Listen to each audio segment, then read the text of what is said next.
Hello everyone, welcome to Quest Unplayed. I don't know where Al went. He just suddenly disappeared, but he'll come back, don't worry, he'll come back. We have a special secret guest now.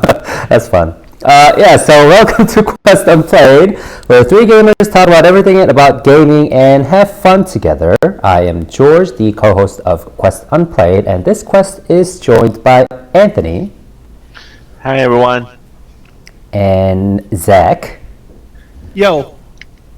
And I don't know where Al went, but we have another guest. Al's right next to me somewhere. Yeah. Should we wait or I hope he comes back. Maybe his cat took the camera out. Maybe.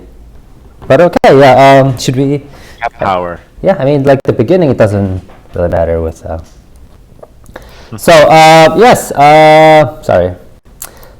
this podcast is sponsored by Minimap, your ultimate gaming hub and a gaming companion app. Sync your game accounts, make your own game collection, connect with other gamers in our community, enjoy our original content, and just do anything or everything about gaming. Alright, let's watch that sponsor trailer.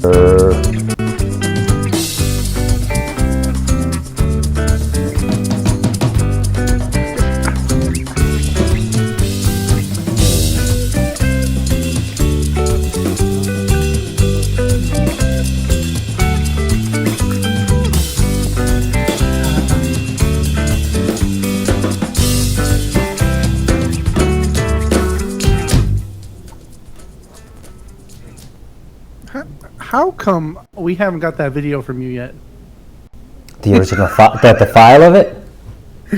I'm like over here doing my own promos for your channel. It's like, oh yeah, I can share that with you too.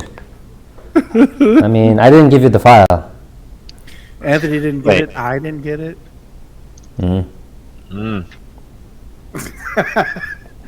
I'll send it to you today. It's okay. I'll just ad-lib it. That's what I do every time. Okay, but Are we still waiting for Chris? I don't know where he went. He said he says he's in chat, but he can't hear, or we can't hear him. Should I tell him to like refresh? Maybe you could send him. Maybe you could tell him to leave and come back in again. Yeah. The invite again. Yeah. I mean, he can just click the link again and then he'll. Yeah, but sure. yeah. I mean, I love We these. rarely are alone like this. Yeah, I always love it.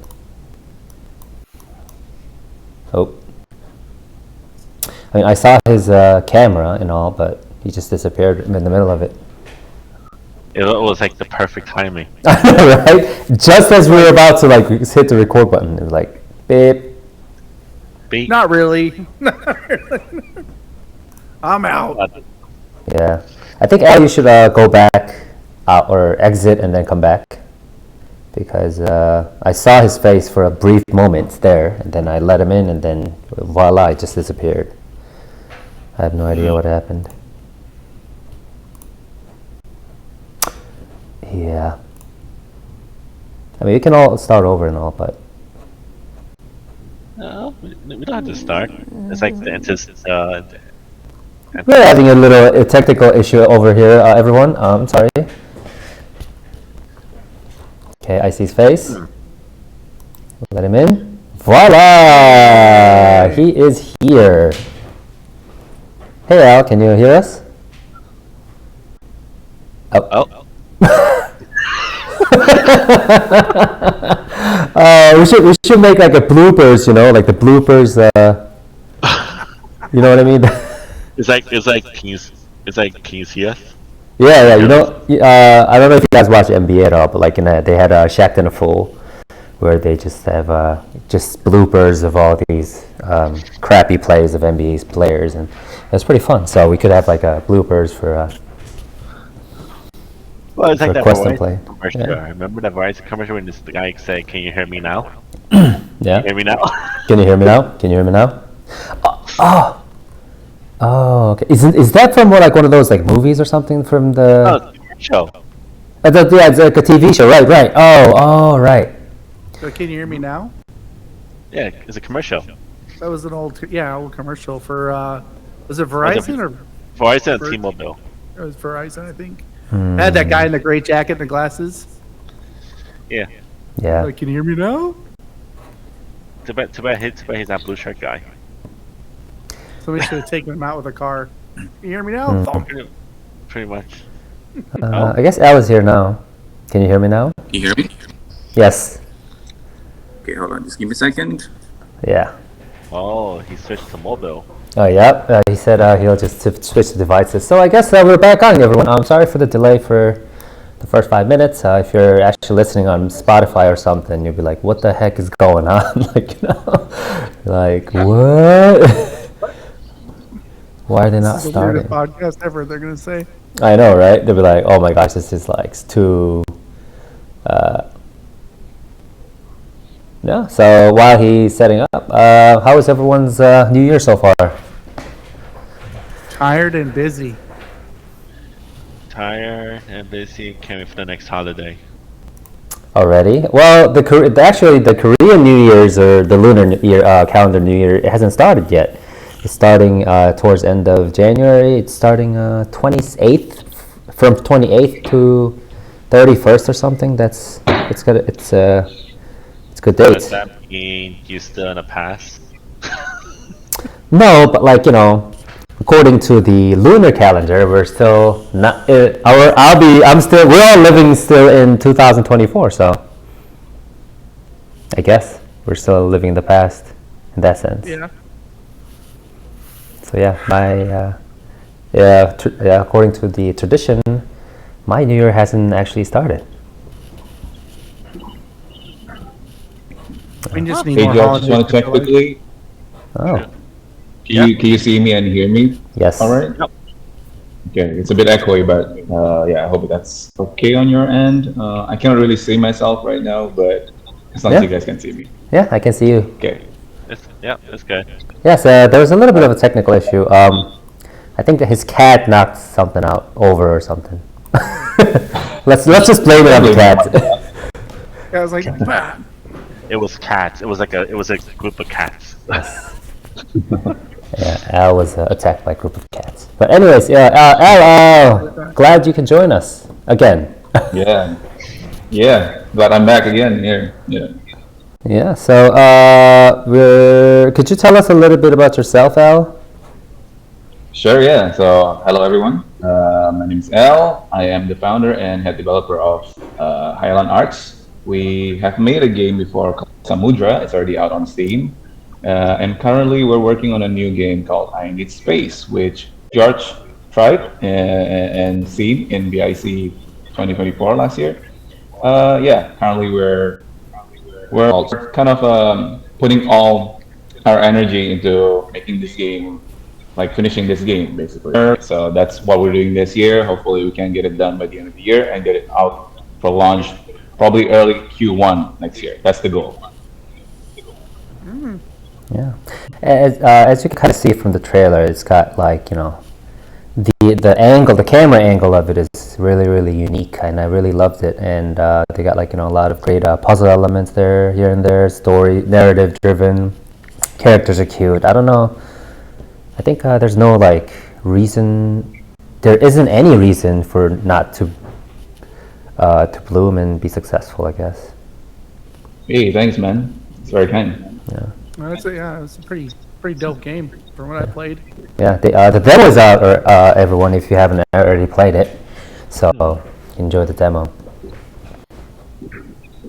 Yeah, so they also had some. Did you also have some merch for the game as well at BIC? Yeah, we did, yeah. And actually, it did pretty well in BIC, considering that everything is kind of cashless. We were pretty shocked at how cashless it was in BIC, but Yes. We managed. I think a lot of people actually was actually willing to actually go out and get cash income back. So we were so happy about that. Yeah, we were quite worried. Right? I think Sarah from Togi had the same issue as well because their machine is broken or not working or something like that. So just some of the things that we have to take into account during events like that. But yeah, we did have a lot of merch sold at the place, so yeah, we're pretty happy about it. Yeah. What was the merch? I think we have some keychains. We have some lots of posters, lots of illustrations of the game. We have some previous merch from the previous game, like a book, like an art book. Yeah, that's the top of my head. I think so. Yeah, just little trinkets like that. Let's say that the main character and the cat would be great plushies.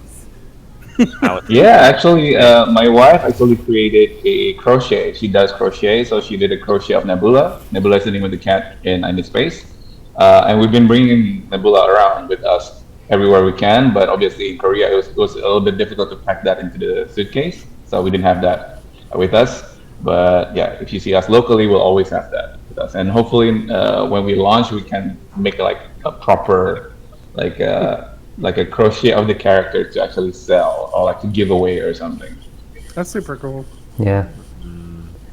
Uh-oh, Anthony's interested. Uh-oh. I'm always interested. Anthony's always into physical stuff, so collectible stuff, merches, physical titles. Yeah, me too. I mean that's what I love about collecting. I mean, physical copy is one thing, but I always kind of like prefer, like at least before. Yeah, nowadays I don't really do that anymore because I'm just mostly working on the game. But I used to collect like like Red Dead collectible, Metal Gear Solid collectibles. Like all the crazy stuff that they have. I even have the Arkham. What's that? The Batarang, right? They used to have that thing as a collectible. I used to love that so much. Just so proud when people come over and like, look at my Batarang. Like, it does nothing, but you can look at it. You I can't touch catch it anybody with it. Yeah, you can touch it for a minute. Yeah, and then you have to put it back. Oh yeah, that actually kind of reminds me of there's like a funny meme recently. Like there's this famous woman, I forgot her name, but like she was like, "Stop spending money on stupid stuff like men." And then the guy who's watching that video was having like this straw made like in the shape of a glass, and he's like slurping his coffee with that. That's so funny. Oh my gosh. But it's cool though, we I mean, it's just not meant like, all gamers, we spend money on these collectibles that doesn't do anything, but they're like cool. It's got story in it. Yeah, exactly, yeah. So yeah, that's funny. So yeah, thank you for the introduction, and for all of our guests that's come into our podcast has to take a gamer type quiz. Are you ready to take our gamer type quiz, Al? Sure, yeah. All right, Let's we see have. what type of humor. Okay, we have total of 14 questions, so be ready. First question. It is finally the weekend after a long, tiring week. You ask a friend to play a video game together, or you need to spend quality time alone? Definitely quality time alone. Well, alone, but really with my cats. Yeah, it's true. Good. The new game that just released isn't my type, but a friend is urging me to play with. It is not my cup of tea, so I refuse at first, but it would be fun if we played together, right? Or you listen to your friend's words and play together right away. I'll probably give it a try, so I'll listen. Sure. I'm always open for some content. Well, that's good mindset. You are thinking about joining in a community with strict terms to get game information. From self-introduction to attendance check, it is too much for me. Or it has good information, so getting ranked up after 3 days is no problem. I think considering the time that I have nowadays, it's probably the first one. Yeah, there are a lot of different websites you can search from too. Next question. Before buying a game, you first carefully read over other people's reviews, watch the trailer, check the price, or if the game looks interesting, I trust my instinct and make a purchase. If it's anything from software, then I would probably go with the second, but with everything else, I would do my research. So yeah. Okay. First one then. Yeah. So, okay. Next question. If someone is watching me playing a game from behind, it is the perfect opportunity to show my amazing gameplay, or I'm actually good at it, but due to the pressure, I'm missing skill shots. Depends on the game, but I think most of the time I'm okay with that. So the first one. Okay, nice. Yeah. You're playing a newly released game for the first time. Rather than having regrets later on about missing something, I go over the tutorials, or the game seems to be similar to the one I've played before, so I skip the tutorial. As a game developer, I really hate when people miss the tutorials, but as a player, I actually do skip tutorials. So let's go with this.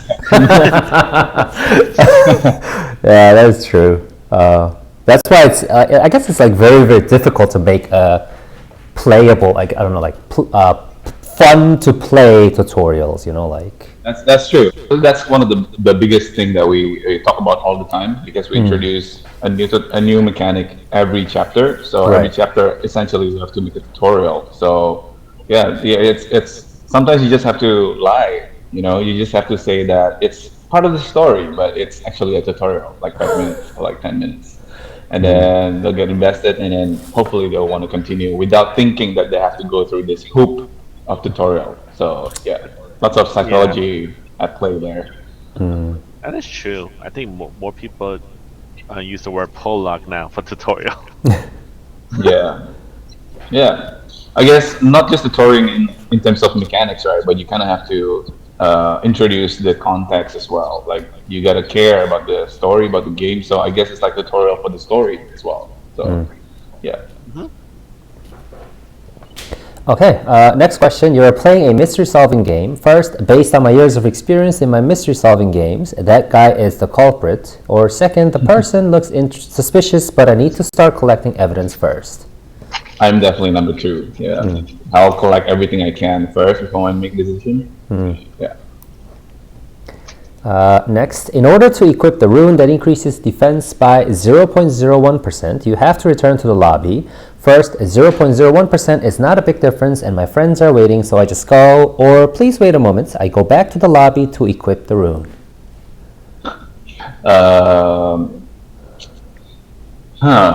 I think it depends on this one, but I think I might go with. I'll probably go back to the lobby. I'll regroup myself and then come back. Yeah. Number matters, right? Next, during gameplay, your companion's character has been bitten by a zombie. First, you might be able to find the cure, so you decide to accompany them. Second, everyone in my group can get infected, so I choose to kill them even though it is tragic.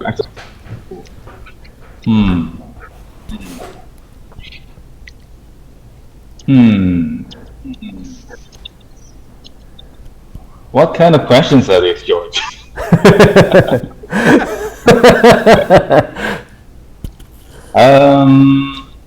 I guess if I'm playing a game, I would probably be a little bit more goal-oriented. So I think I'm gonna go with cutting off the losses. Really, so number 2. But in real life, it'd be very difficult to just. I guess it would be like very circumstantial. I wouldn't say that I would do one thing over the other. I would have to. Yeah, you know, there's a lot to think about in real life, I guess. Right. Even if after watching Squid Game is really kind of like fucked me up a little bit. Like that's a crazy series. I don't know if you guys watch it. Like the Squid Game. Oh yeah, the Squid Game. Yeah. I haven't watched the second one yet. I'm just waiting until the proper time, but I'm just trying my best not to read the spoilers or anything. You know, like because every website I go, they'd be like Squid Game something, and then I just exit out or like leave the page. Yeah. Every website. Well, it's a cliffhanger anyway, so it's like two-parter. So the second part I think is coming out in the middle of this year. So you might as well just wait till then. Yeah, that's also a good idea. Anyway. Even if I don't express it, I feel like I keep losing because of my friends. Are they not feeling well? I lift up my friend's spirit, or I send them a link to the characters, tips and tricks, and suggest that gameplay. I'll probably do the second, and then if you know something's still off, I'll probably do the first. But I think I'm gonna go with the first. You're gonna go with the first? Okay. Yeah. The character has bad performance, but the appearance is totally my type. Considering the balance of my party, I cannot put them in my party, or I have to put my favorite character in the party no matter the cost. Hmm.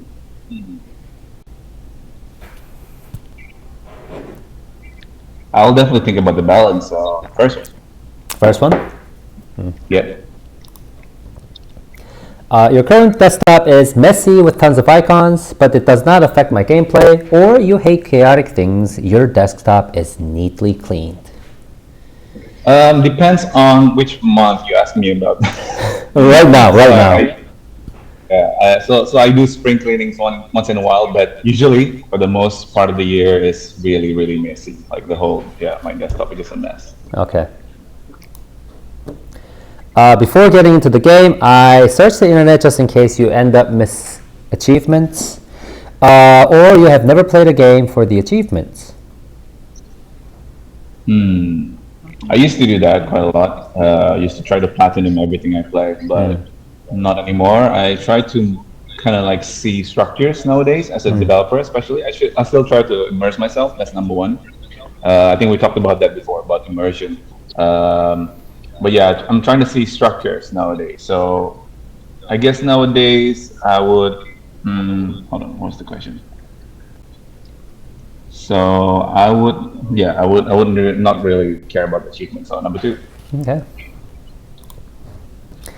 You who happen to play lots of games, play a game you feel like playing at the moment from your collection, or you have a game schedule on when to beat a certain game.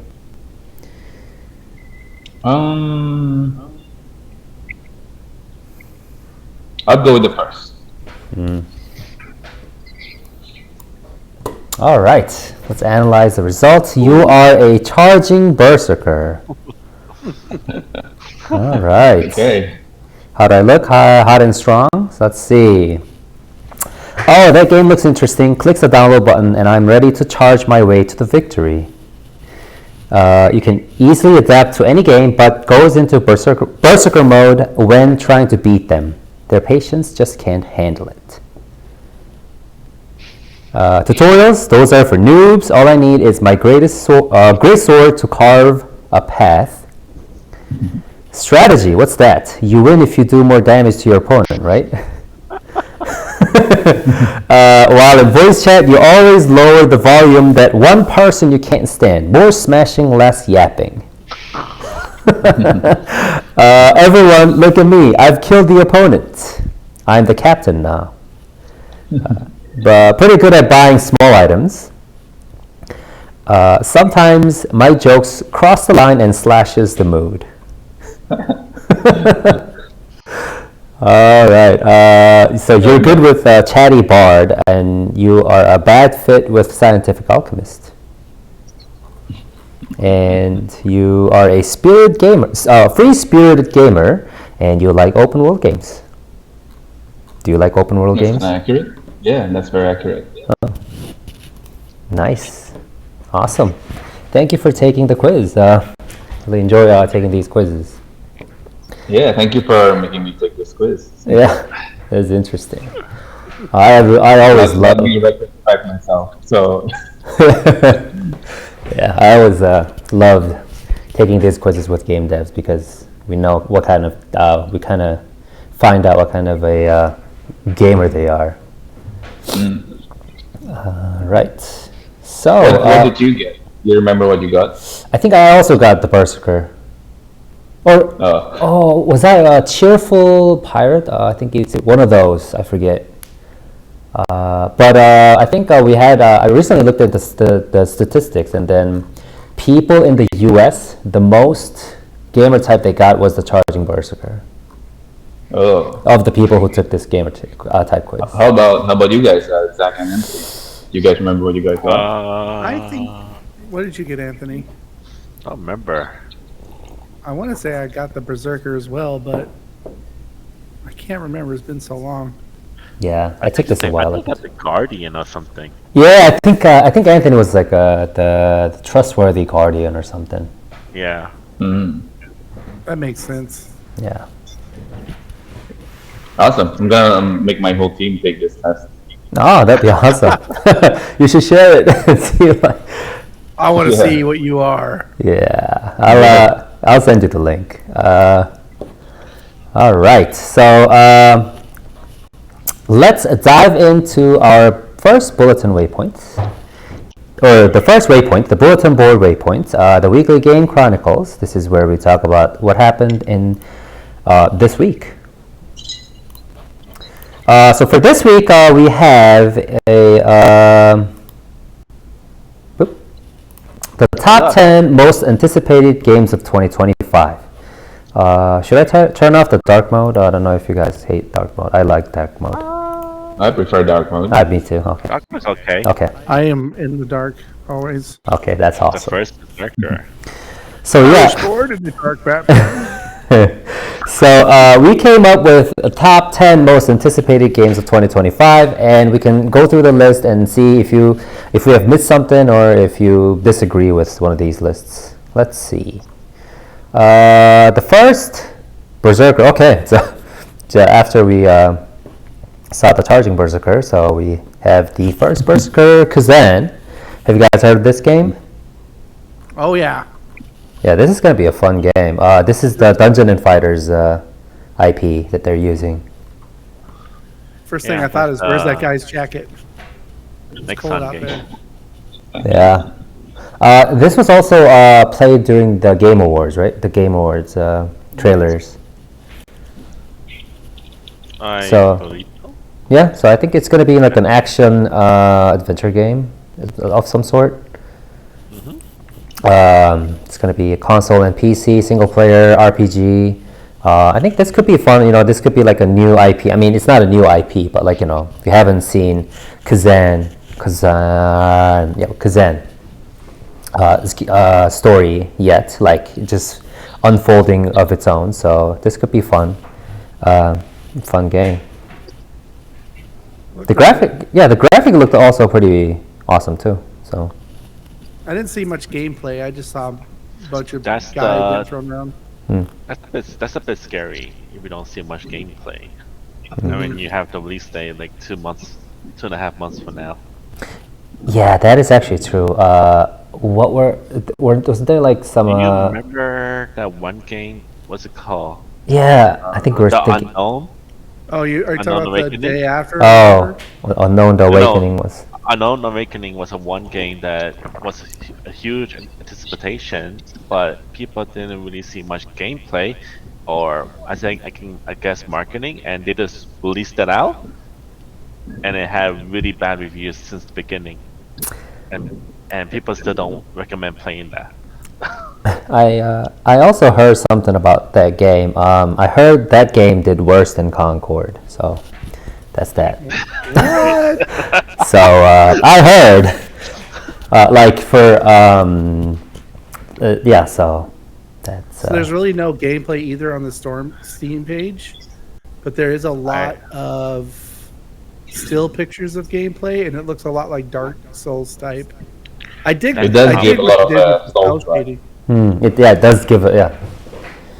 But, Yeah, it does. They did a really good way. I like the art they use. It's a lot of cell shading, so it looks a lot different than kind of like the Marvel Rivals route they went with it.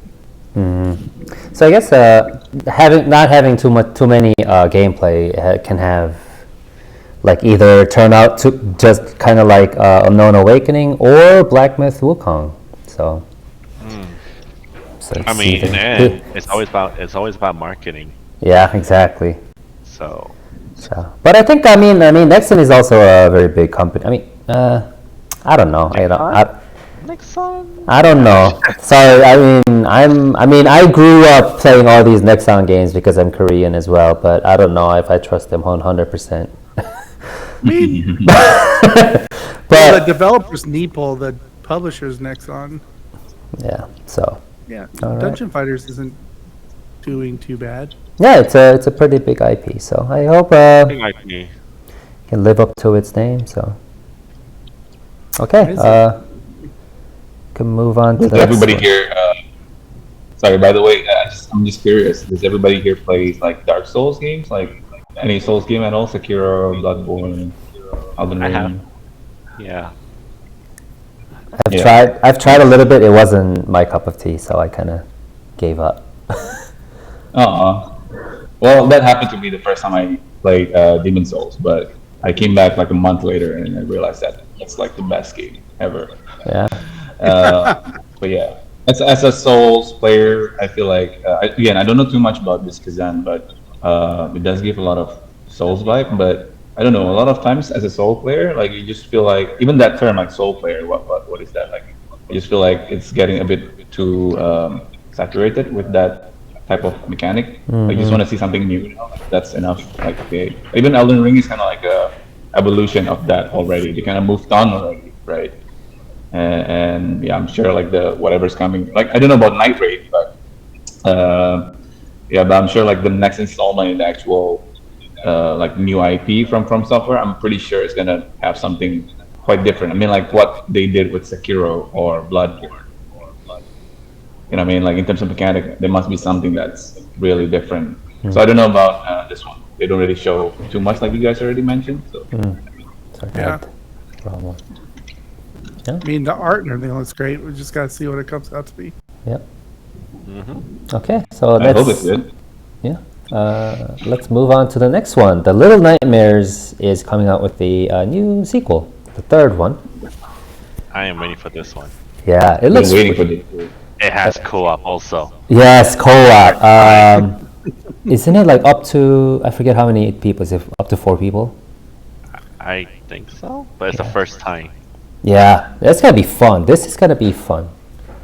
I saw the gameplay trailer and everything. I mean, looks. I mean, obviously we know how Nightmare 2 was, but so it's gonna be fun. Yeah, they don't even have it on the third page yet, on their page yet on Steam. Just 1 and 2. Yeah, it's supposed to come out in 2025, but that they haven't really announced the release date yet. So Probably the holiday. yeah, the like Thanksgiving holiday. I mean, perfect time to probably drop it in October. Yeah, like Halloween, right before Halloween. Yeah. If you go down the Bonder page, you let upcoming, it comes out.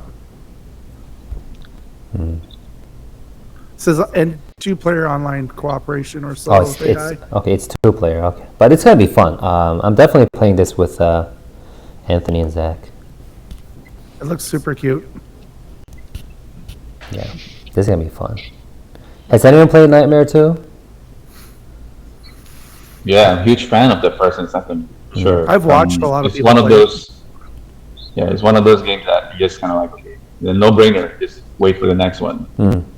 Take my money. Yes, please take my money. Nice. Or come out with another game, or just take my money. Yep, I'm definitely playing that. Doesn't matter what it is about. So, but anyways. Oh, actually, I don't know if that's on the list as well, but that's a game called, is that Reanimal? Which looks really similar to Little Nightmare. You guys know about this one? No. Called Reanimal. I think it's Reanimal or something like that. It looks exactly like Little Nightmare. And I believe it is called Reanimal.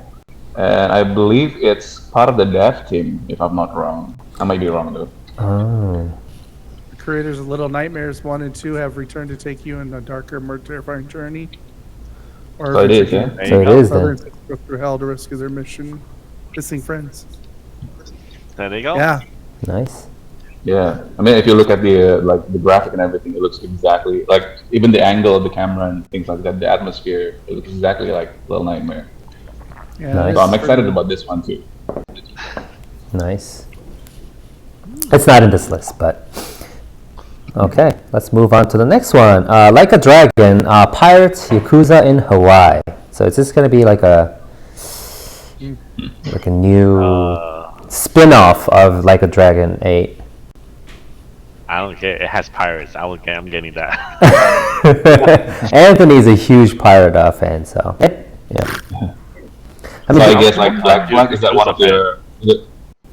Is Black Flag one of the game that you like, it's one of or my do you know? One of my favorite. Yeah. Awesome. Yeah.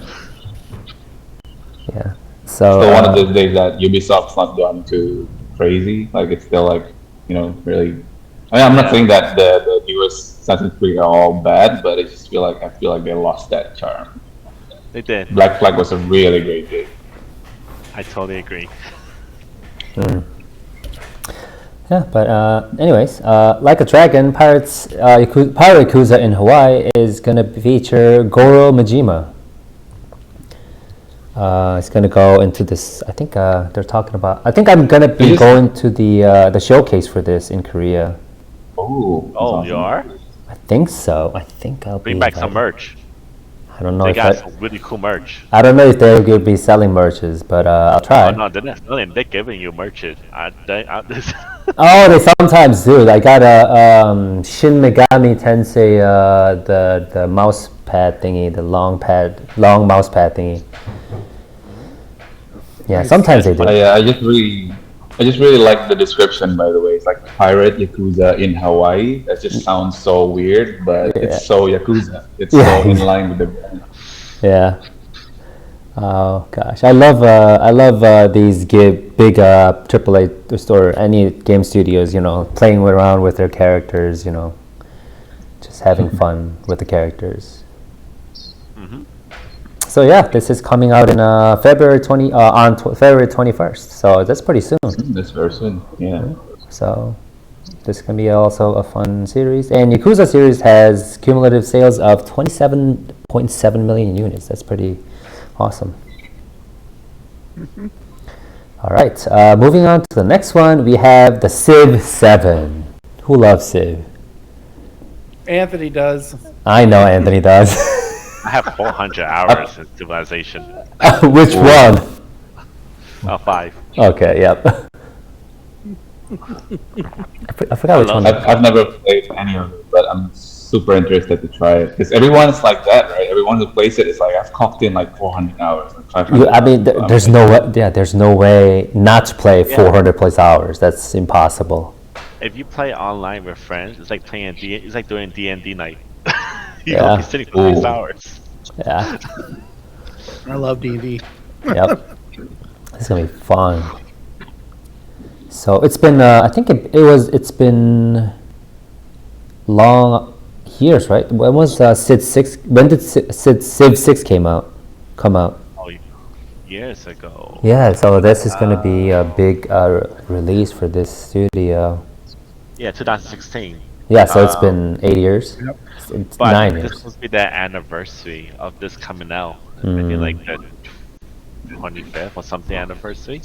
Mm-hmm. Or something, I don't know, I forgot. But that's the reason they were waiting for. Yep.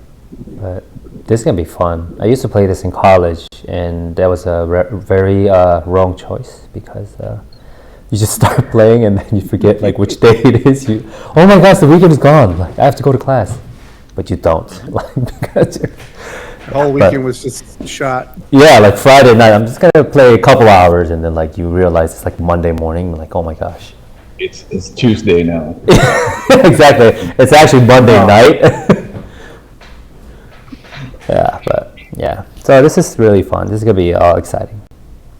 Moving on to the next one, Zach's favorite game, Monster Hunter Wild, is coming out pretty soon. Take my money. Yes, this is Zach's Take My Money type of game. I love Monster Hunter World. Yeah. I'm gonna be killing a lot of stuff and using its body parts to clothe myself and also fight other monsters. Well, that's another game you're gonna be in for like 400 hours also. Yeah, this is another one. You gotta. It's honestly, me and my friends never have a dull time getting together and hunting. It's just always fun. Which is weird. The only Monster Hunter I played was the first one on I believe it was PS2. That was like that long ago. But I remember having a really fond memory of actually like trying to get over, what was it? I don't even remember. Was it like Rathalos or something, like one of the bigger bosses? And we spent like 4 hours just reading like everything we can.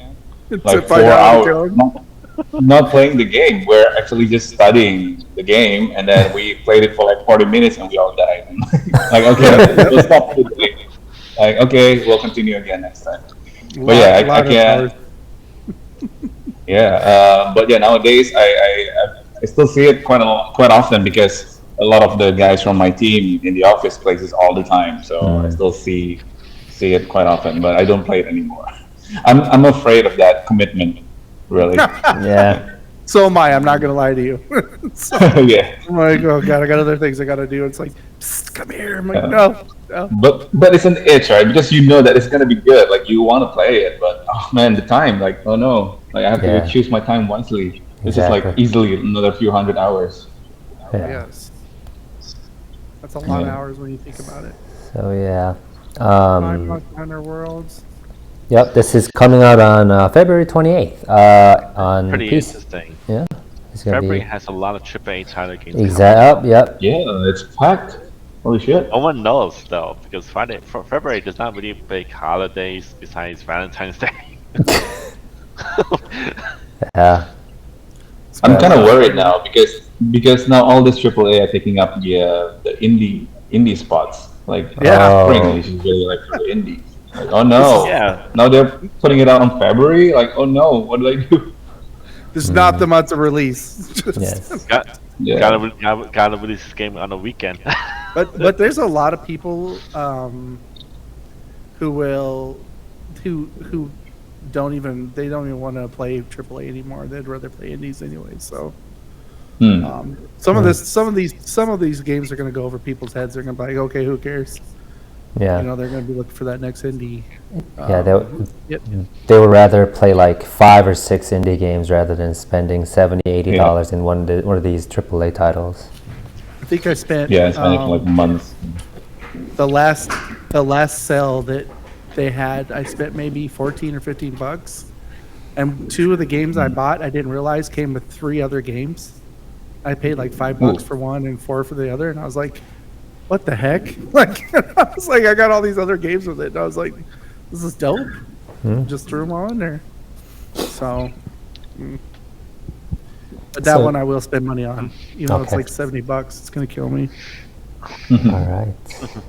Next in our list is Inzoi. I don't know how to pronounce that. Inzoi, right? Enjoy. Inzoi. It's a game. Is it Korean or is it not Korean? It is Korean. It's by Crafton, I believe. Yeah, it is. Yep. It's a Simulator. it's a life simulator. It's similar to Sims, but like more realistic, I guess, graphic and all. This is supposed to come out in March 28th with PC early access. I don't know why there's 3 C's, but access. So, who wrote this article? Come on, check your typos. You gotta say access. Or maybe Yeah, the person was so access. excited. Yeah, I was just when I was writing this article, I was too excited. Okay, it's like access. But anyways, Yeah, Enjoy. Yeah. yeah, Inzoi. It's gonna be pretty fun. I heard there was a long line. There was like 4 hours of wait just to play this game. At I forget what it was. Gamescom. At Gamescom. This What? game. No way. was showcased. That's like longer than a wait for Wukong in game. Yeah. So this is What? gonna be What? This That's was a hard insane. game to get access to play online also. yeah. Like there was a huge sign up and only a small amount of people got in. Yeah. There's no gameplay on the thing on the site on Steam either. Just a lot of pictures. Yes. But they actually got a lot of YouTuber partners to stream the game and share the game. play. That's what they did. Okay. Doesn't look like there's any crime in it though. I don't know. I mean, it's up to them. It's their marketing strategy. One of the coolest features is that AI feature that they have inside, where it scans anything you have in your house and it Oh, comes yeah. with the game. Oh yeah, I remember that. So like you have like a trophy, it'll scan the trophy and you can place it in the game. But I heard you're not allowed to scan anything that's alive. Like you can only scan items, like just objects, not like live stuff. And that, yeah, it has to be. Scan your friends and get stuck in the game. Yeah, exactly. Like you can't like bully a friend in the game. You know what I mean? Like No, of course not. You mean you can't? You mean I cannot scan my cats into the game? no. That's. I think there's a lot of. I mean, if they allow if they allow that, they might have a lot of issues. So. I mean, I guess you could probably. I don't know if you can, but if you scanned your cat, I don't think it would move. It would just be like, Yeah, it'll be like a Well, something. the cat Like is a on the front statue. page of the game, though. Yeah, Oh, that's true, big yeah. chubby cat, big chonker.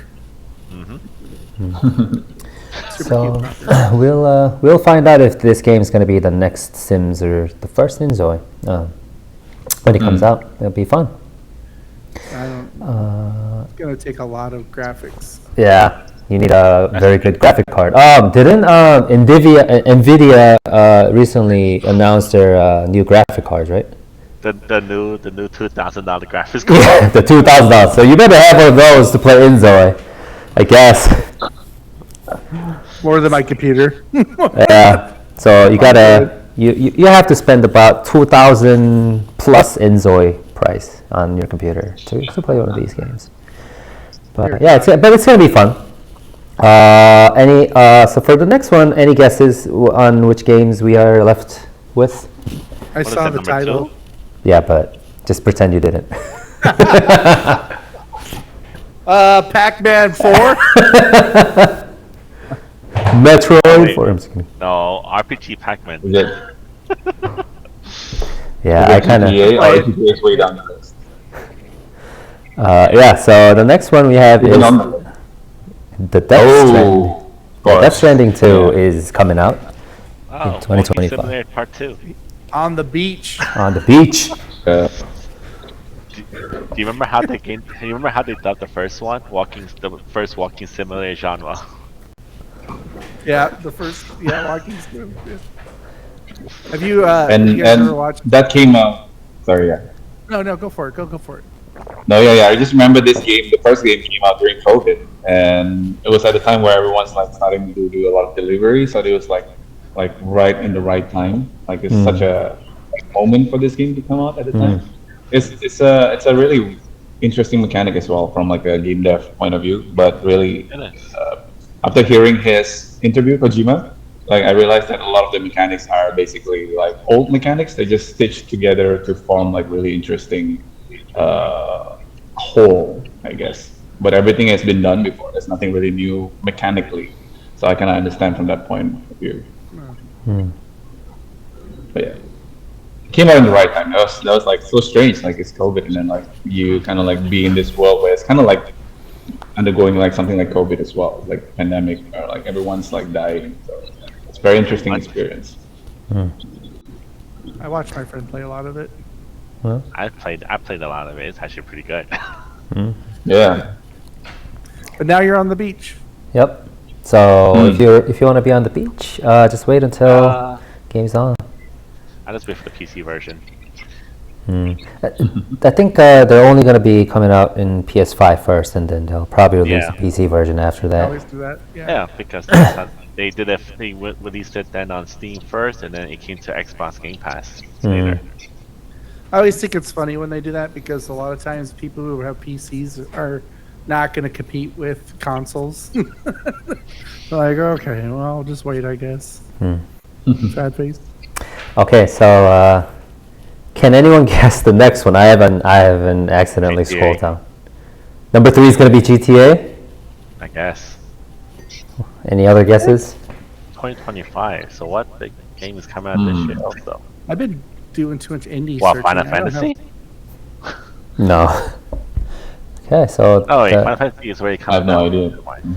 so number 3 know. is Nether Rings or something. There you Oh, go. of course, yeah. yeah, Ghost of Yote. Oh, another. Oh, Another- okay, I actually just finished the DLC for Tsushima during the holidays. So yeah, I finally got time to get around that director's cut. So I'm excited for this one. Oh, wow. Yeah. Okay, the perfect timing for you then. Ghost of Yote is the sequel of Ghost of Tsushima, so it's an open world action adventure game, just like that. But I heard it is taking place 300 years after the original game, so it's not sharing the same time period. So this is going to be fun too. This is another PS5 exclusive game, and it probably will be launched in PC and Xbox later on. Xbox? No, never. Oh, right. Yeah, it's only. Don't ever say HBO. ever. Yeah, you never know. You Never didn't know. know that Final Fantasy was going to come to PC. Yeah, I mean, yeah. Never Anyone say do never. that? Yeah, you never know. You never know. It's just that everyone's waiting for It's it. like, well, yeah. Xbox. That's what people are waiting for. Hmm. But yeah, this game is also going to be really, really fun. There's so many games to play in 2025. Oh, so we have 2 left. I know. Any guesses for number 2? Grand Theft Auto. GTA. GTA. So number 2 is Elden Ring. I'm not doing this again. I feel like I'm always losing. Not Rain. Yeah, so I know Anthony and Al are going to buy this right away when it comes out. Yeah. Well, I know I have some mixed feelings about this one, but I trust From Software enough. So yeah, yeah, we'll see. Yeah, so this one is going to have like a co-op or multiplayer mode, right? A party system, yeah. Yeah, so that's going to be a very different experience for Elden Ring fans. And they're also doing like homages for like the previous bosses from Dark Souls 1, 2, and 3. So they're all in there for some reason. I don't know how they're gonna back up the lore on that one, but yeah. It's in there somewhere. It sounds interesting when you read what it's going to be about. Players must survive for 3 days in a vast open field alongside others, preparing for a dynamic nightmare assault, face off against formidable foes. Almost sounds like it's got a survival element to it. It is. It's gonna have the what's that? The survival ring that you have in PUBG and things like that. Like so, like well, it's a rain, right? So it's a night rain. So yeah, I think that's what it's gonna be called in the game. So it's gonna close in over the 3 days, and then the last day is gonna be like in a really small area where you have to finish whatever it is. Oh wow, That's what I heard. That's what I read anyway. That's interesting. Yeah, that's going to be very interesting. And this one is coming to all platforms, except for Switch, obviously. It would destroy the Switch. But you never know. Nintendo Switch 2. I'm just kidding. Nintendo Switch 2 would still not be enough. Yeah. Well, they just have that deal with Sony, right? Yeah. Don't like Sony and Nintendo hate each other or something? The founders, at least. Today? Or was it? I don't know. I forget. I don't know if I read this right, but like Sony's founder was supposed to make the console with, or PlayStation founder wanted to make, or was it with the another Japanese company? I forget. But anyways, yeah. But but I think if Nintendo Switch 2 comes out, it'll beat everything in this list. People just like go buy Nintendo Switch 2 first. Yeah. It depends. Are you buying Nintendo Switch 2 when it comes out, Anthony? Well, that's another thing. It depends. Oh. Because when you bring a new console coming out, you need to bring a new first party with it also. Oh. To test out the whole mechanic, to show you the power of the new console. Okay. So That's true. All right, and we know what is left in this list is GTA 6. If it ever really comes out in 2025. I kind of got over with GTA 5. Yeah. I'm like, okay, I'm done. But you're gonna buy it though, GTA when GTA 6 comes out. Not really, actually. No. Ooh, okay, we'll see. Now, There's if a lot they of these make games a I'm Red skipping. Dead game, I might buy that. Yeah. Yes, that's That's definitely what I was gonna say too. Yeah. yeah, it's a green flag. But I heard. I also wrote this article. I did a research on this. I think that one of the financial companies projected that once GTA 6 comes out, it's going to make $2 billion in the first year. Jesus. Two or three, I forget. But then I heard it cost them $2 billion to make the game. So Yeah. So that's kind of like not really But- earning much. yeah, but like that's only first year though. Like afterwards, it's gonna keep selling and eventually. But that's Well- a crazy cost. That's a crazy capital you have to make a freaking game for like, I don't know, how long has it been already? Like 6-7 years? Is it? I don't It's know. been a long time. Long time. Because of their online concept. They put all their money into online multiplayer. Hmm. And the things you see that players do on buy is like ridiculous. Yeah. Yeah. Yeah, because I mean that was the big thing for a while, was the role playing aspect of thing Grand is- Theft Auto. That's true. If this, Yeah. if this comes out without the online concept, that's a different story. If it comes out just as a story-based game, then Yeah, people so will still 5? play people will still play GTA 5 online because they have that online version. Right. Right. So that's another I- story. I would say Grand Theft Auto 5 came out in April 14th, 2015. Yeah, But that's then like they have a separate version where you only play the online version and not the story. Some people still play the online. They don't play the story.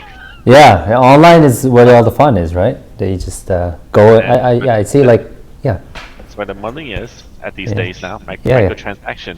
Exactly. Yep. Yeah, there is a lot of content creators that made their whole career off of the RP version of this. Yeah. Right. Yeah. Even in Indonesia, actually, up till last year, there's still quite a community playing this, like role playing this online GTA 5. So, yeah.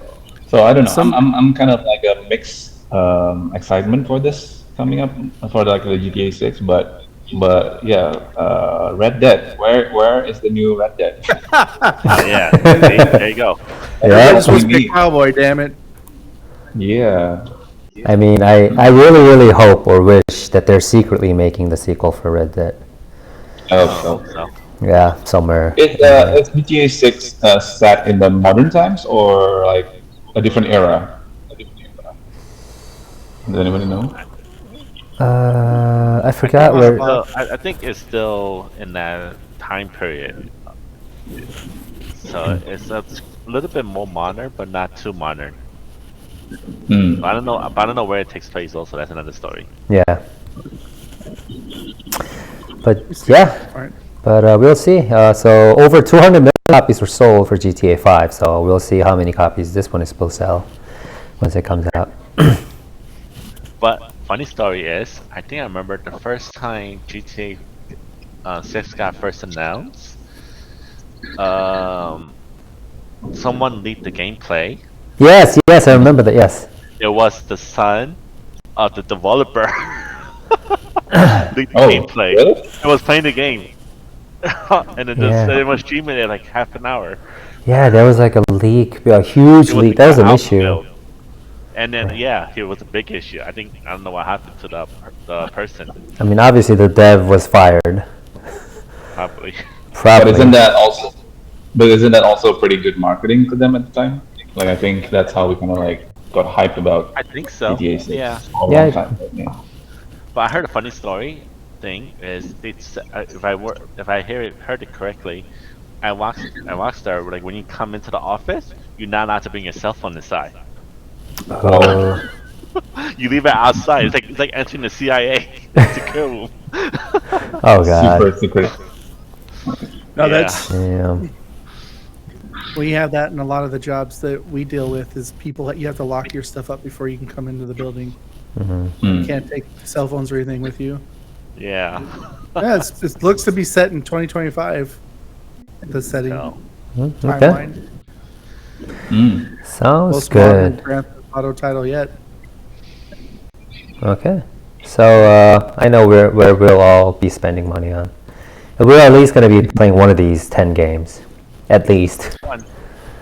I'm scared. I'm scared, boss. Yes. We better do some savings. I mean, It's the time. It's the time suck. Yeah. purchase a collector's edition. Yeah. Okay. So let's move on to our next waypoint, the companion waypoint. It was so fun talking about all those games. But this is where we meet the dev L a little bit more in depth and about the studio and the game. I Need Space.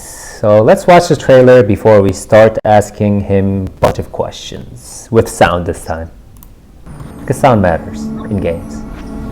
Part.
All right, now we really do need that plushie, Al, for the cat.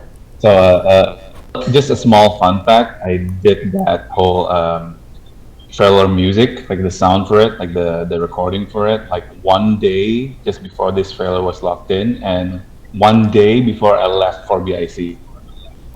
Wow. Who? Yeah. So you made the music, or who made the music?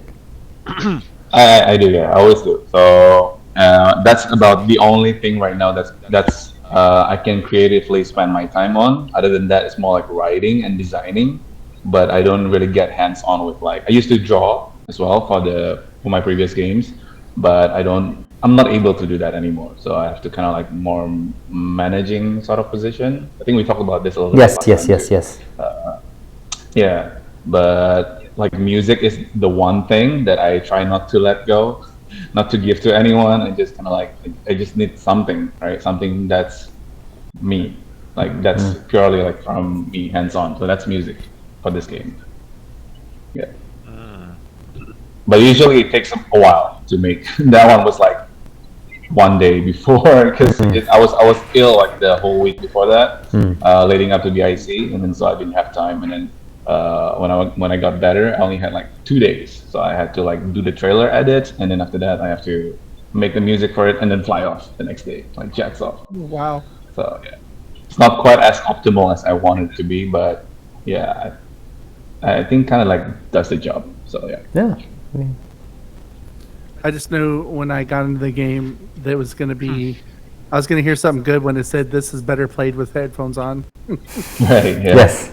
You always know. Good. Yeah, music is essential. Did you do all the music for the game as well? Then All the music. Yeah. Man, that's gonna be a lot of. And it's a huge part of the game. Yeah, we can talk about it later, but it's there in the story, in the narrative, but it's also in the mechanics. So a lot of the mechanics that you see later on, like when you advance throughout the story, will put you in a situation where it's like, not challenging you musically, but more like involving you, like requiring you to interact with the game musically. Yeah. But I think the challenge for us is to make it accessible, right? Because not everybody knows music, not everyone is familiar with music. So I think we look at a lot of games that has presented like games in a mini game form in different types of games throughout the years, and we try to kind of like understand, like, okay, we love music, I love music, but at the end of the day, whoever plays it needs to be able to solve this mechanic, probably just by looking at the visuals, or just by by the visuals cue as well, not just the audio, so that's kind of like the fine balancing that we kind of have to do all the time. Yeah. It's awesome. So yeah. Does anyone here play music? Like any instruments? You guys play any instruments? I used to. I used to too when I was very young. Yeah. I'm sure you guys, all of us sing, so that's an instrument too. Vocals is an instrument too. That's true. But yeah, I used to play the piano. Me too. Yeah, we're having a orchestra at Zach's house this March when we meet up. Here's the roof. But yeah, I like how you said about music. I always believe music is always important in video games because it's like a universal language where it is very emotional. It can hit everyone in a whole different way. Yeah. Like, it's either you want it, like the music complements the game and sticks with you when you're playing it. To me, this is like I have two modes, right? Or it's zero because I cannot stand hearing it anymore. So I go into the settings and go. So I would say it's pretty important because it can really orchestrate the game. It can make you, connect you to the game without just visuals. You know what I mean? You can have that music in your ears as well. So it's kind of like that's actually a great. Yeah, that's a great point because I think I base a lot of the music that I make in I Need Space or any of my games on games that I love too, right? Like for example, like Undertale or like Earthbound. If anyone knows Earthbound, it's a really old game, but it has like really great music. Yeah. Final Fantasy, of course, like Nobuo Uematsu, it's like one of the best Ghibli, things like that. But I can understand that sometimes you just need a moment that is like, I guess in comparison to games like Last of Us, for example, you don't necessarily say that the music is always there all the time. Like it knows when to choose its moment, right? It knows when to be quiet and then contrast it later on with emotional guitar strings during the one-on-one conversation with Ellie or whatever. So I think that's kind of like the challenge too for us. So I understand like some music just gets obnoxious like, when it's looping over and over. Like you just want to like just no, I've had enough of this battle music or like whatever card game music.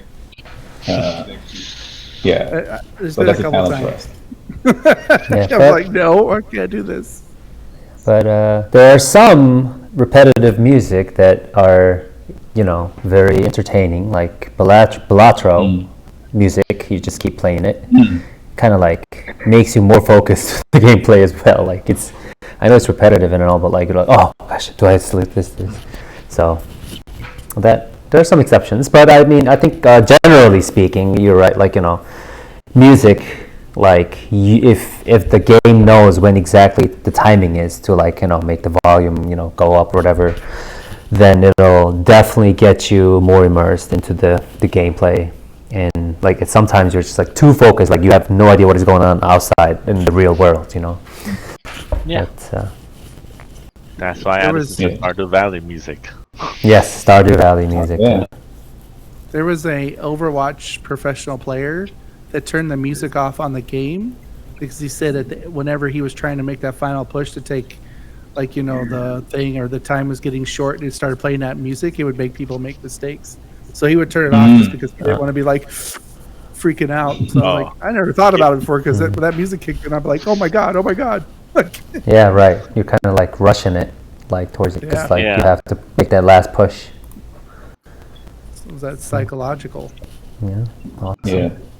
I mean, it does the job for like a normal setting, right? But if you're in competition, then I guess it's a different thing. Yeah. So could you tell us a little bit more about like the overall story of the game, I Need Space? Well,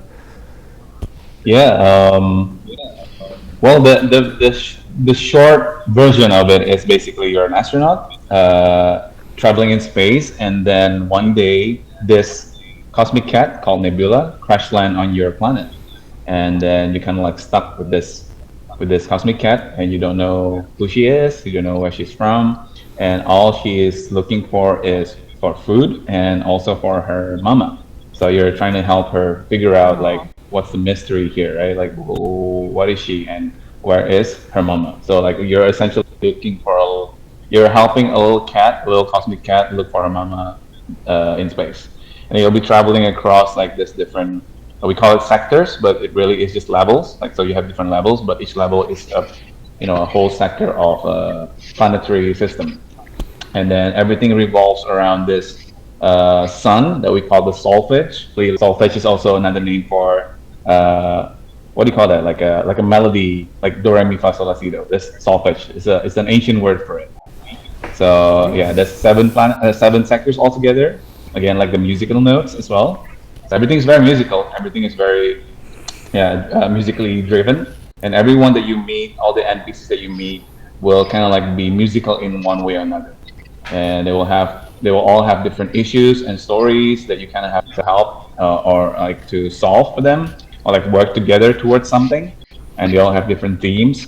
But at the end of the day, it's really about the theme of nurture. So is this a story about you taking care of this cat, or really is about this cat making you grow as a person at the end? So that's kind of like the main theme that I'm going for with this whole story. Yeah, that's kind of like the short but not too short story. Yeah, I definitely can see that. Yeah. One thing I liked about it too is a lot of like it feels futuristic, but you put a lot of it felt like either 1920s or cyber, but like older technology in there. I thought like because when you go sit down in his captain chair or his pod chair, and it's like an old, like an old school chair, and I was like, this is pretty cool. Like I like that. And when you're floating around space, it's like boots, like floating in different parts. Was that on purpose, or did you kind of like that art style? Yeah, I love Fallout. I love Bioshock. I love games with that sort of 20s aesthetic to it, and a lot of them has to do with like the story of the world ending during that time period. So it kind of branches off from our reality into their reality. So it's kind of like that too. And the idea is I want to tell like a similar story, but a story of like a consequence, I guess, right? What if we don't take care of our Earth? What if we don't take care of our planet? And this will be it. Like not just the planet, but the whole galaxy will be in turmoil. It will be like a pandemic, and the pandemic is caused by our doings, not by anything else. There's another force at play, which I cannot really spoil too much about, but for the most part, it's human doing, right? So I kind of want to tell that story, but not kind of like in your face, like telling you that, oh, this is about climate change, blah, blah, blah. No. It's about the story of this astronaut and the cat. That's about them. But the backdrop is built up not on this layer of this remnant, I would say, of the consequence that we did as a con. Right? So human. But for the most part, it's set in a different universe. Like I'm trying to, like with my writer, the writing team in the office, we try to like kind of like come up with easy names to kind of refer to certain things, like human. Like we don't want to call it human because it doesn't really make sense in the setting where you have like a bunch of aliens that you meet all the time. Like they won't really care if you call yourself a human. So we try to like kind of like label like different categories of like races and things like that to kind of make sense with the world. So like we built the story that way. Yeah. That's pretty cool. Also, I noticed that you could run around the worlds. Does that it kind of reminds me of another game that we won't say the name of? Was there a game that kind of gave you the idea of like running around the world? Actually, I don't really know. Like my point of reference. Sorry, what was that? Oh, I was gonna say the game that kind of reminded me of, I guess I could say, is Super Mario Space Odyssey. Yeah. When he could run around the world and stuff, I was like, kind of remind me of that. I like that little. How it's a planet. Super Mario Galaxy. Right? Yeah. But it's small enough to run around. Yeah. The only other game that I know have this mechanic in 2D is I don't know if you guys know the game called Lovers in Space Time. I think it's called. Hold on, let me check. Lovers in Dangerous Space Time. Oh. It sounds familiar. It's a fun game. It's kind of like Overcooked, but in space, and you're like managing this spaceship. Okay. The four of you. That's really cute. Yeah, the only difference is they don't allow you as a character to land on the planet, whereas in our game, I need space. That's kind of like the main thing. You keep exploring different planets, so you have to like land and launch from different places all the time. So, but yeah, we looked at this game quite a bit for the mechanics, and then Mario as well, Mario Galaxy, and the other one is Outer Wilds. I think I mentioned this to George as well, but I think you're not familiar with Outer Wilds. That's my favorite. Yeah, Outer Wilds is crazy, but obviously that's in 3D, so we cannot replicate it. Like, like we cannot really take too much of a reference from it because it's way different. But we kind of like the structure of like how open it is, right? You kind of explore everything on your own. No one's telling you where to go. It definitely blew my mind with the camera angle, like you said. Like, like you had the character, the astronaut walking around a circle, like around a planet. Like, you don't see that many camera angle in many video games, so it's like very unique. Like, right. Feature. It's like how you said. That's like how you said Outer Wilds did the same thing, but they did a 3D version. Yeah, it took us a while actually. Like probably a huge chunk of like the first year we were working on this was just working on the camera, because I think everybody who play tested it in the beginning got really nauseous. Like everybody just got really nauseous. Like it's such a such a crazy. Yeah. So we tried a lot of things. Like we came up with a lot of different solutions, but this is the final solution. It looks simple, but to get here is actually quite a lot of I don't know, like 5, 6 different iterations already, for like Wow. 6 months or something at the time. Yeah. So like what you're seeing right now, like how quickly or how slowly it turns, like how the angles like it's always upright, things like that. That's all been like reiterated for a few times already. Yeah, I think when I talked to L during at BIC, you actually mentioned that it was very difficult coding making the gameplay or the camera view angle to be in that right angle as it is right now. So, and you said you're like proud of your team and yourself to like be able to code that too. Yeah. So. I also want to add that we don't have any loading screen at all, other than when you travel across different sectors. So whatever you do in the game, like from a planet, like grounded, you're moving as a character on a ground, and then you launch a spaceship and you go to space. All of that has no loading screens. Everything is happening in real time. So which means for us who codes this game, it's very tricky because then you have everything that can go wrong in between, right? There's no loading screen, there's no cutoff, there's no reset. Everything happens in front of the players. So there's a lot of things that we kind of have to figure out to make sure that all the transition kind of like clicks, like whatever you do. Sometimes as a player, you want to try to break the game. That's all we do. Like that's what we love. So we tested it quite a lot with a lot of people, a lot of our friends, and they try to come out in different weird places like borders, clusters, things like that. It's actually not supposed to come out, and we realized that what, let's just make it a feature. Like people want to do that. Where let's just let people do that. But we have to figure out like how we can present that without it being a bug, right? So making sure that you don't get stuck, making sure that you don't you don't lose your progress just because you got stuck in a cluster or something like that. So there's a lot of things like that we take into account. Yeah. So yeah, we're proud of that for sure. You should be. That's a lot of work. Exactly. Have you ever played a game called Season Spree? Season Spree? Yeah. So they No, do the same I- concept where you walk around around a circle, but you go to see different seasons, and you meet different friends. It's an indie game also. I remember I did coverage for them many months ago. So you go around, you give you do delivery, like you get an item and you got delivered to this other person who's in a different season. So you go back and forth and you just keep going around in circle and circle and circle. That sounds pretty the cool. artwork looks really good. Yeah. It reminds me of that camera angle and everything, like how it's a cozy game also, very cozy. You just walk around, meeting friends, delivering stuff, and all the different seasons. Awesome, I'll look it up. Nice. So, was there like a particular reason why you chose astronaut in space, or like, how did you guys come up with the idea in the beginning? Yeah, so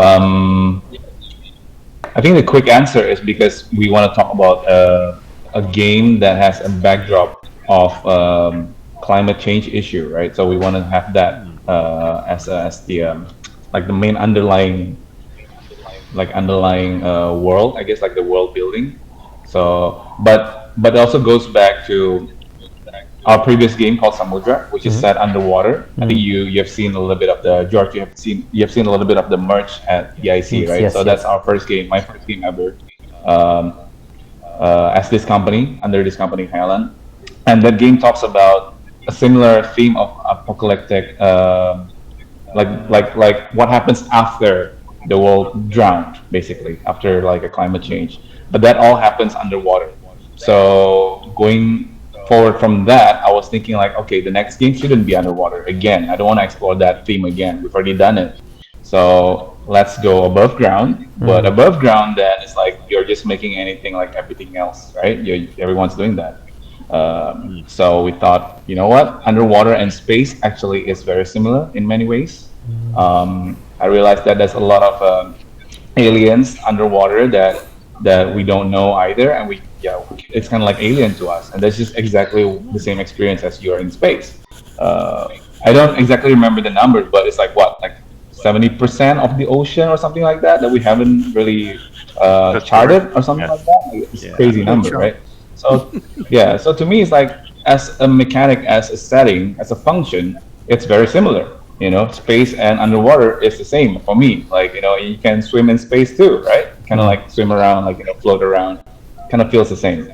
So it's like a no-brainer for me. Like, okay, the next game should be set in space, but it's just how we're gonna tell this story and how we're gonna present this mechanics, so to make it like more cohesive.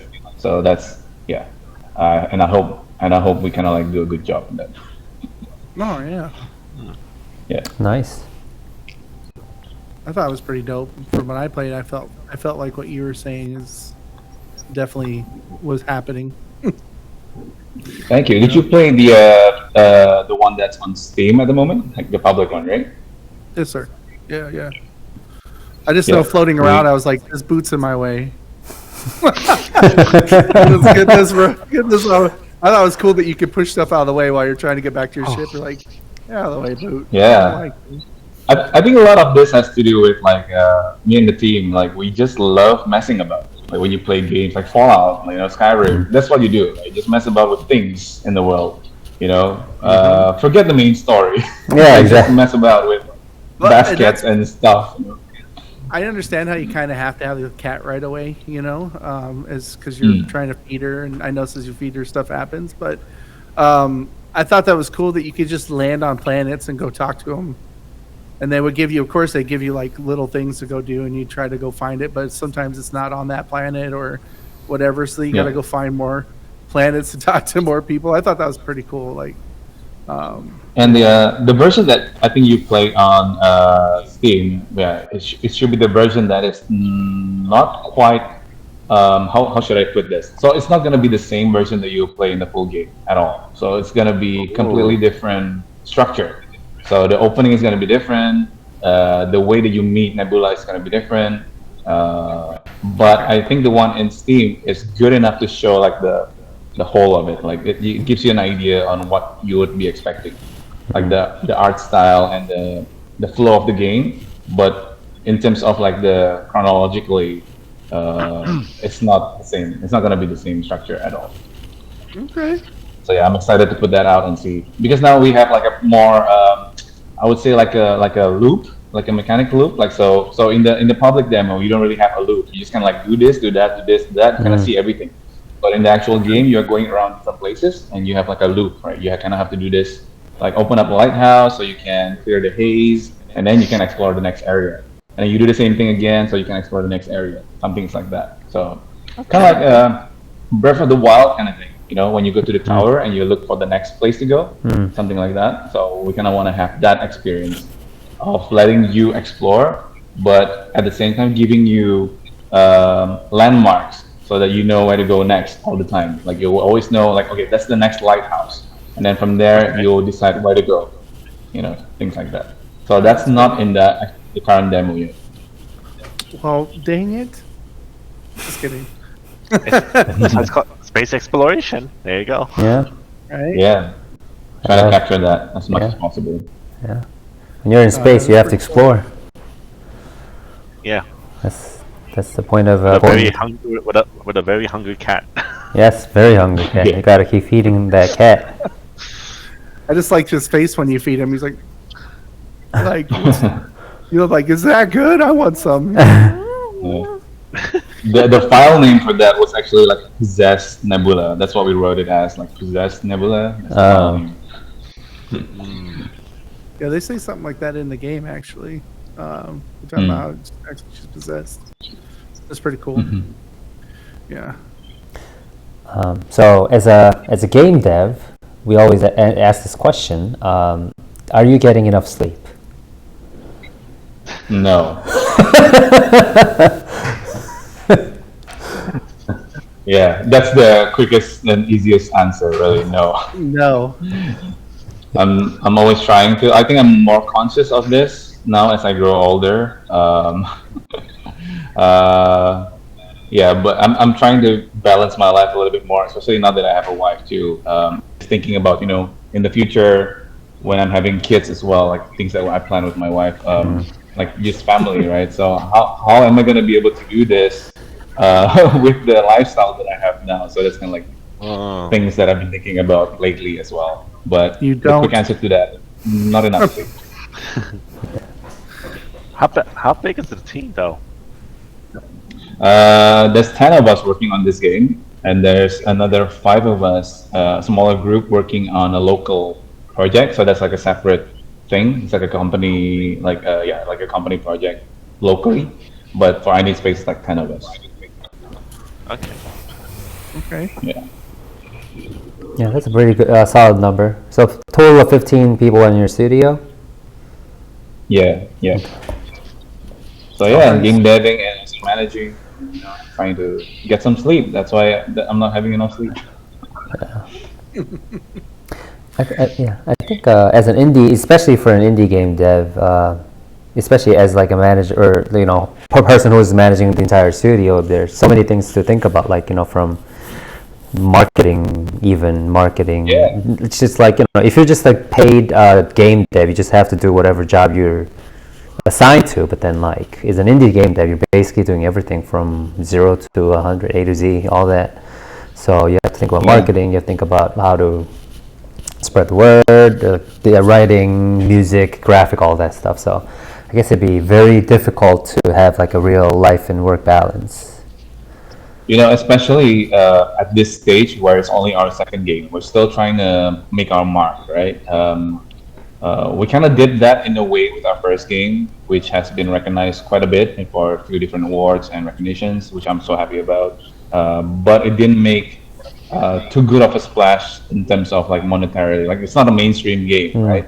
So I'm still trying to figure that out. I'm still trying to figure out how I can make a game that's more accessible, but at the same time still retains the value that I want to talk about. I think that's a challenge. And I think in terms of achieving that, it's not easy just being a team leader or I would say like a business owner, but also being demanded to be creative as well. Because again, the value comes from me, right? I'm like the creator here, but I'm also the business owner. So I'm kind of like having to split my brain in like 2 different directions. Plus, like you already mentioned, I also have to go and do marketing and things like that, which all of this I'm trying to delegate quite a bit for the past few years, like coming into again, like getting older and everything.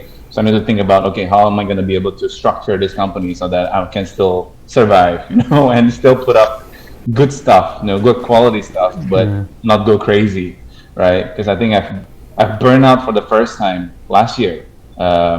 Actually, not long after BIC, I was so tired. Like, I just got married, I went to BIC, and then right from BIC, I have to go for another show here in Indonesia as well. Like that, like 2 weeks right after that.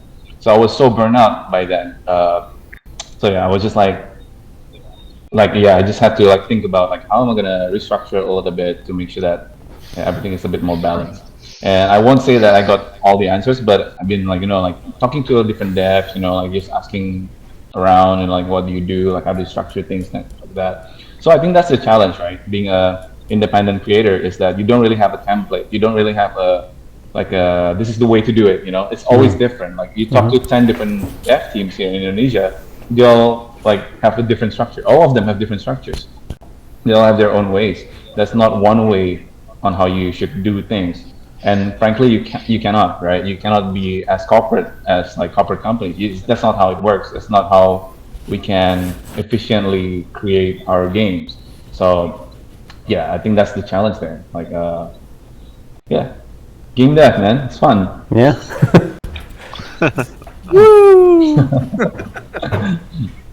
But yeah, I mean, I don't want to come off like I'm complaining or anything. Like, it's really like a joy. It's really a joy to do this. I just wish that, like you said, right? If I can be like just a pure game dev, that would be the ideal. Like just to do this under something like don't really care about marketing or like business. Just do this, like just create a game. But the reality is not like that. You always have to think about the business. You always have to think about how you're gonna present it, how you're gonna market it. Yeah. So yeah, I've kind of come to terms with that. Either that or more time in the day. Yeah, or more people maybe. Couple more hours left in there, and we're good to go. Yeah. That's why having a cat is important. Having 2 cats is even better. right? Yeah. So you can kind of like just just de-stress. Yeah. It's a great companion to have when you're working. Yes. Yeah, that's why the cat Nebula is in the game, right? It's Yeah, a yeah. good companion for the gamers too. Did your cat do the So- voice of that Nebula? Yeah, he did actually. He did. Ah. So I told George that one of my cat is called Tupoki, which is the Yes. rice cake in Korea. Yes, yes. Yeah. So it's the voice of Poki, like it's his voice. Yeah, in the game. You're the second dev we know that used their cat for voices. Yeah, yeah? he did. What's the other one? Which other game? Was it- Copycat. Was it Copcat? Oh, okay. Yeah. I think it was Copycat. He said Yeah, I he think it like was yeah. he followed around his cat to do like meow here, meow there. It's quite tricky. Yeah. But I just kind of waited. I waited for like this. Pocky has this like throughout the day he has like this like really like his moments, right? Sometimes he gets really chatty. So I just waited for that moment and then like get my phone ready and yeah. From that take, I got everything like purring, meowing, like I don't know, meowing in different like 3 different voices. Right. Good job. He was chirping. Yep. Yeah, chirping. Yeah. So I got one question, last question. If you could go back in time, is there anything you would do differently for this game? I Need Space, or I don't think so. I don't think any regrets at all making this. I know it's, I would probably no. I don't think I have any regrets at all. I feel like everything that I've learned during this making of I Need Space is everything that I need really to go forward. And I say this because for my first game, Samudra, I approach it very differently. My first game was kind of like everything, the in and out of the whole game was already written out in my head at the time. It was a smaller game as well, like it's a linear game. So I have everything in my head, and all I had needed to do was just put it in a slide, like a presentation for the team at the time. So it was more like, okay, let's do this, right? So that was that for Samudra. But for I Need Space, I approached it in a very different way. I sort of kind of open up, okay, I have this theme that I want to talk about, but let's collaborate. So this is me talking to my team, like let's collaborate and create this game. Like what are the mechanics? What are the challenges? What are the obstacles? What are all the different nuances in the game that should be in the game? And that's a very different approach because it can get overblown very quickly, right? The ideas can suddenly like pour in, and like you don't know how to contain them. You don't know how to trim the fat, so to speak, and really get the best out of it. So that's a very different approach. But I'm glad we did it because we finally got, like, especially right now. Actually, just yesterday, we just completed the final script of the game. So we finally finished the script. So everything now is in motion. To just kind of like finish up the content of the game. But we wouldn't be able to get here if I hadn't opened up that sort of collaboration. So I know that in the future, when we make another game, this is going to be the way, because I think this is so much more meaningful, so much more satisfying as well for everyone. It's not just like my take on it, but everyone's take on it. But at the same time, it's still in one voice. It's not all over the place. It's in one voice. It's cohesive. that's super cool. yeah, that's perfect for indie games or indie studios. Second game should be a red panda. Oh, what's that, sorry? I meant you said you're working on a second game. I said second game should be a red panda in space. A red panda? Oh, Yeah. right. Or you can have like a different animal for DLC. Yeah. Actually, we do have. This is like I'll just spoil this for a bit. I don't think many people know about this just yet, but in the game, like I mentioned, there's like 7 different sectors in the game, right? 7 different levels. So Nebula is only the I would say we call it like the cosmic being of the first one. So you'll see like 6 more. Oh. Actually. So there's like different animals, not just cats. Oh, okay. Oh. Okay, big spoiler right there. Okay, but Huge spoiler. Huge. yeah, but once it comes out, you gotta get it to know it. You heard it here first. Yep. Hmm. That's super awesome. Yeah. I mean, the character's super cute. I could see that if you wanted to make more games with him, that if that would definitely work out because like a Mario for Nintendo or Sonic. For I Sega. do think it's Yeah. I think he's a very memorable character that you could have. Yeah. Yeah. Thank you. That's very kind. Very cute. I hope that's the case. Just gotta change his color on his suit every once in a while for fun. Yeah. You picked up a pink suit, like whoop, whoop. Like rainbow, like Yan Cat. Yeah. Should be able to decorate the cat too. Decorate the cat. Yeah, give him, Decorate the give cat? her, Oh my give her God. some like sunglasses or give her some like, Like a belt. yeah, or I don't know, cute like shoes or something. The collar. Yeah, the collar of it. That'd be awesome. I mean, you do get to name the cat. That's one cool part.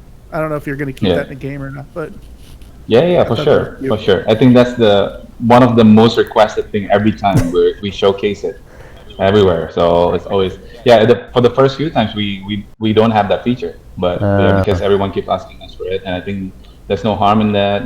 There's no detrimental effect to the story or anything like that, and it makes it more personal, right? You can name your own cat. Exactly. Yep. Yeah, so we added that in. that's super cool. Yeah. So I'm taking notes from you guys too, like whatever you suggested just now. One of the things I saw, I think I saw on the Steam page, was the design of uploading your own star constellation. Yeah. That's a pretty cool concept. It's like maybe like everyone can have their own little thing and then upload it and share it with everyone else. Yeah. Pretty much. Yeah. So it used to be like I have to disclaim this a little bit though, because it used to be like the main feature of the game for a long time. Like constellation drawing is like the big mini game that we do all the time in the actual story of the game. But the final version right now has been cut down a little bit. So you will only do like constellation at the end of every level. But like you said, like you can actually compare it to other people's, and it will stick in the level. So whenever you finish doing the constellation, whenever you fly around that area, you'll see your beautiful drawing in the background all the time.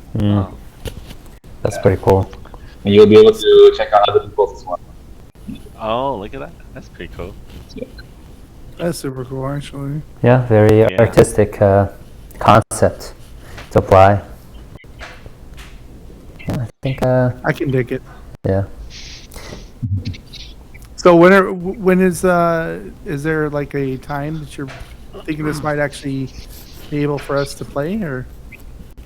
Yeah, well, the full game, I think we're aiming to finish it by the end of this year. So like Q3, Q4-ish, early Q4-ish. I think the game should be done already. Okay. But we're gonna start, as you know, like we kind of have to like figure out the campaign for it, marketing, things like that, localization as well, and everything should be set for, if everything goes right, which rarely does actually in the independent gaming game developer world. But if everything goes right, it should be like Q1 next year, latest Q2. But yeah, after looking at your list, George, I'm kind of like, oh no, all this No Februarys. No February. Yeah. like oh damn, I thought that was supposed to be reserved for like all the indies. Like, oh no, what's happening? Yeah. Gotta go aim for Q3 or Q4 then. Yeah, well, definitely not Q4. Q2 is definitely like a killer because it's like summer, right? Summer and winter is like definitely, I don't know, like we try to avoid that for the most part. Even though some people do tell us, like some publishers do tell us, like it doesn't really matter. I think Zach mentioned this just now as well. Like people still like, if they love indie game, they'll buy indie game. They'll just wait for like a discount for the AAA or something. Right. But at the same time, spending is still spending, right? I feel like people will still be careful to spend if there's so many games coming out during the same month. So yeah, it's just kind of like, oh no, February now is filled to the brim already. I have to look at next year, like what's the schedule? So, yeah, but that's when all the publishers and marketing guys come in. So It's also the concept that you could just play the game on the Steam Deck also, right? So Yeah. Yes, Yep. Deck. It's playable now on Steam Deck. Yeah. Yeah, yeah, you just have to find out a little bit later to when we'll be able to play the game. So it'll be fun. And if you haven't already, you guys all should wishlist it. Yes, please do. That will help so much. There will be such a tremendous boost to the project. So yeah. Yeah. Anything you want to add, Al, before we kind of close down this episode? Yeah, so if you're interested in what we do, especially for I Need Space, you can check us out on Steam or on our social media. We are on Twitter or X, I would say, and on Instagram. You can join our Discord channel as well to ask anything. But if you're interested in our company as well, for any reasons, if you want to collaborate with us, you can check us out at www.khayalanarts.com. Also, Khayalan means imagination in Indonesia, so that's our studio. Oh, okay. I like your little cloud guy too on Steam. Yeah, He's like, "Ah." Yeah, but That's awesome. that's our studio mascot. yeah, Oh, okay. He's super Yeah, cute. because like a cloud can be in any shape, right? So it's like an imagination almost. Like you can mold it to whatever you like. right. Sort of. That's pretty clever. I just followed you on Steam. Yeah. So. Awesome. Well, Thank you. yeah, but thank you for coming to this episode, Ella. We had so much fun talking about top 10 games 2025 and obviously about your game, I Need Space. So we'll Thank you for having probably me. we'll probably talk to you pretty soon. And also, you should probably come back when close to your release date or after you release the game. For sure. Yeah. For sure. Thank you. I really enjoyed it. Excited. It looks awesome. Yes. Until we see you again. Thank you everyone for watching this episode. We'll come back as well. Thank you everyone. Hey guys. Thank you. Thank you. Happy New Year's. A little bit Bye. late, but bye. Yeah, not for you yet. Bye. Yeah, but still That's- it's Happy New Year's We for were- a lot of other people. So well, when is Chinese Wait, New so yeah, it's not New Year yet in Korea. I mean, it is New Year,